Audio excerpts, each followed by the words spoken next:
رات کے 10 بجے ہیں۔ السلام علیکم، یہ ریڈیو پاکستان ہے۔ مجاہد خان سے خبریں سنیے۔ اہم خبروں کا خلاصہ۔ وزیر اعظم نے بارشوں کی شدت میں اضافے کے پیش نظر مستقبل میں اس کے نقصانات سے بچنے کے لیے صوبوں کی مشاورت سے مربوط منصوبہ وضع کرنے پر زور دیا ہے۔ پاکستان، افغانستان اور ازبکستان نے باہمی تعلقات مضبوط بنانے اور امن، روابط، تجارت اور علاقائی ترقی کے مشترکہ عزم کا اعادہ کیا ہے۔ نائب وزیر اعظم اور افغانستان کے وزیر اعظم نے کابل میں ایک ملاقات کے دوران باہمی دلچسپی کے امور پر تبادلہ خیال کیا ہے۔ آج غزہ پر اسرائیلی حملوں میں مزید 25 فلسطینی شہید ہو گئے۔ اور اب خبریں تفصیل کے ساتھ۔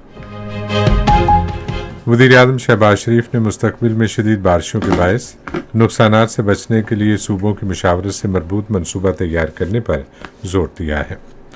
وہ آج نیشنل ایمرجنسیز آپریشن سینٹر اسلام آباد میں گفتگو کر رہے تھے، جہاں انہیں ملک میں موجودہ مانسون بارشوں اور سیلابی صورتحال کے بارے میں بریفنگ دی گئی۔ شہباز شریف نے کہا کہ موسمیاتی تبدیلی اور منصوبہ بندی کی وزارتوں کو قومی ہنگامی امدادی ادارے اور صوبوں کے ساتھ مل کر کام کرنے کی ضرورت ہے تاکہ بارشوں سے ہونے والے نقصانات کو کم کرنے کے لیے مؤثر حکمت عملی وضع کی جا سکے۔ انہوں نے کہا کہ اس مقصد کے حصول کے لیے NDMA کو تمام ممکنہ سامان اور وسائل فراہم کیے جائیں گے۔ اس سے قبل چیئرمین NDMA لیفٹیننٹ جنرل انعام حیدر ملک نے وزیر اعظم کو بریفنگ دیتے ہوئے بتایا کہ اس سال موسم برسات کی بارشوں کی شدت گزشتہ سال کے مقابلے میں 60 سے 70% زیادہ ہے۔ اسلام آباد اور راولپنڈی سمیت ملک کے مختلف حصوں میں مانسون کی موسلادھار بارشیں ہوئیں۔ محکمہ موسمیات کے ترجمان نے ہمارے نمائندے کو بتایا کہ اسلام آباد میں سب سے زیادہ 193 ملی میٹر بارش، راولپنڈی 179، منڈی بہاؤالدین 167، چکوال 142 اور جہلم میں 81 ملی میٹر بارش ریکارڈ کی گئی۔ ترجمان نے کہا کہ آج رات تک وقفے سے بارش کا سلسلہ جاری رہے گا، تاہم اس کی شدت میں کمی کا امکان ہے۔ سیلاب کی جاری ہنگامی صورتحال کے دوران پاک فوج ملک بھر میں وسیع پیمانے پر فضائی ریسکیو آپریشنز جاری رکھے ہوئے ہیں۔ سیلاب سے متاثرہ علاقوں میں فوری امدادی کوششوں کے تحت بڑی تعداد میں لوگوں کو محفوظ مقامات پر منتقل کیا گیا ہے۔ آرمی ایوی ایشن کے ہیلی کاپٹرز نے دشوار گزار علاقوں میں امداد اور بچاؤ کی سرگرمیاں انجام دیں۔ تفصیلات کے مطابق گاؤں چکری راجن میں 3، چکوال اور خانپور میں 27، چک مونجو میں 10، ڈوک بھدر میں 31 اور دارا پور کے علاقے میں 38 افراد کو محفوظ مقامات پر منتقل کیا گیا۔ بارشوں سے متاثرہ علاقوں کے لوگوں کو لائف جیکٹس اور فوری امداد بھی فراہم کی جا رہی ہے۔ نائب وزیر اعظم اسحاق ڈار نے افغانستان اور ازبکستان کے وزراء خارجہ کے ہمراہ کابل میں ازبکستان افغانستان پاکستان ریلوے منصوبے کے قابل عمل ہونے کی رپورٹ سے متعلق طریقہ کار کے معاہدے پر دستخطوں سے قبل سیفری کی ملاقات کی۔ اس موقع پر باہمی تعلقات مضبوط بنانے اور امن، روابط، تجارت اور علاقائی ترقی کے مشترکہ عزم کا اعادہ کیا گیا۔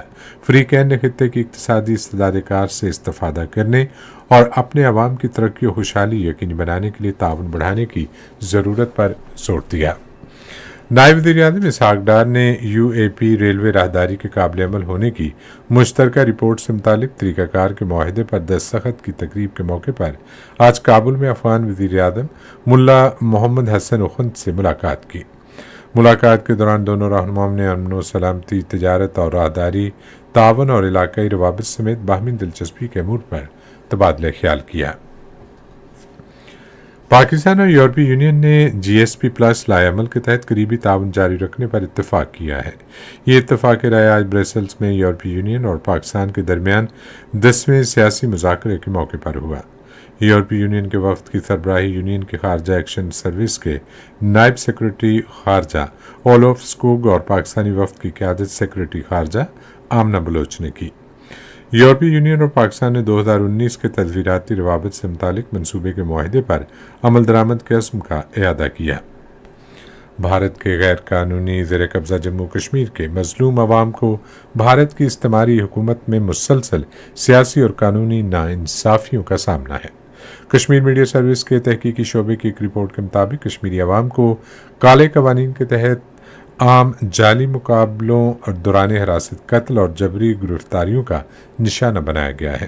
رپورٹ میں افسوس ظاہر کیا گیا ہے کہ ہزاروں کشمیری جن میں سرکردہ مزاحمتی رہنما اور انسانی حقوق کے محافظ شامل ہیں بھارتی جیلوں میں منصفانہ ٹرائل کے بغیر قید ہیں۔ غزہ پر آج اسرائیلی حملوں میں کم از کم 25 فلسطینی شہید اور متعدد زخمی ہو گئے ہیں۔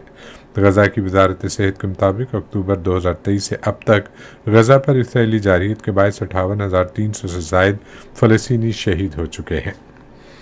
اسی کے ساتھ خبریں ختم ہوئی۔ مزید خبروں اور تجزیوں کے لیے آئیے ہماری ویب سائٹ پر، پتہ ہے radio.gov.pk، اور فیس بک کے link radio Pakistan news official پر براہ راست ویڈیو اسٹریمنگ بھی ملاحظہ کیجیے۔